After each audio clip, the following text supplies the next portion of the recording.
This is 3-card brag, gentlemen. That means 3 threes are the highest, then 3 aces, then running down accordingly. Now, don't fuck around, fellas. You all know the rules, and you know I won't stand for it. Intimate exposition. Gambling. 4 friends decide to dance with the devil, believing they can steal the deal. It's a deal. It's a steal. It's sale of the fucking century. Now, gambling with money you've got is one thing, but gambling with money you haven't got, well, now we have a movie. It's not easy to take a seat at this card table. The amount of money involved has to be 100 grand upwards, and there's no shortage of punters.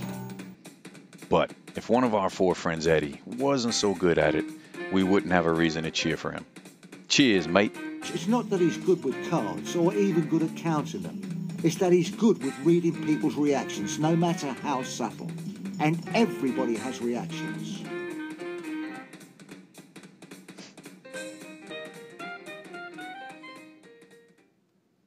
Still, the devil is a cheat.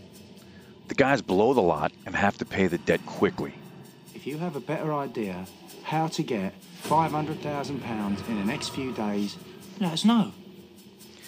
The movie's director, Guy Ritchie, outstandingly weaves a wicked web of characters who are intrinsically linked to each other, without them being aware of the affiliation. And just when you think you've met everyone, in come another group of deliciously written characters to magnify the quandary. You guys got to realise who this chap is. He might look a bit silly, he's a fucking lunatic. It's a stimulating slap-in-the-face example of how we are all connected in one way or another. The dialogue is sharper than a Ginsu 2.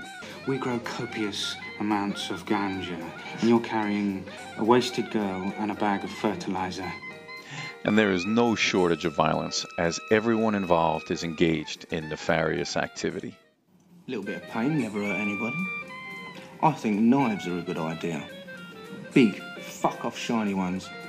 Ones that look like they could skin a crocodile. Guns for show, knives for a pro.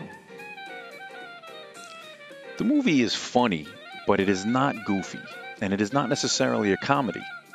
I think the humor more or less permeates the script the same way it is present in everyday life.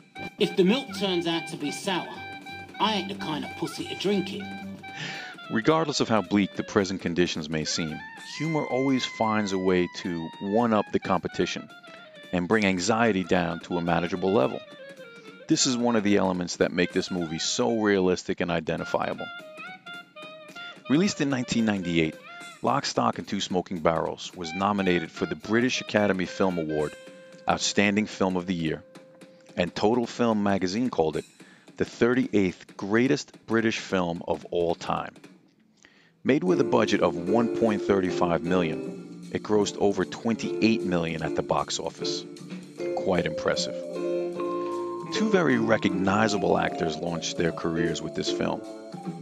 Jason Statham, who some people may know from Crank or The Expendables, and Vinnie Jones, who was a professional footballer and may be recognized from the movie X-Men: The Last Stand or possibly Swordfish. And the movie was written and directed by Guy Ritchie, who continued his masterly style with superb movies like Snatch and Rock and Roller. Here he discusses the embodiment of the story and what he was attempting to achieve.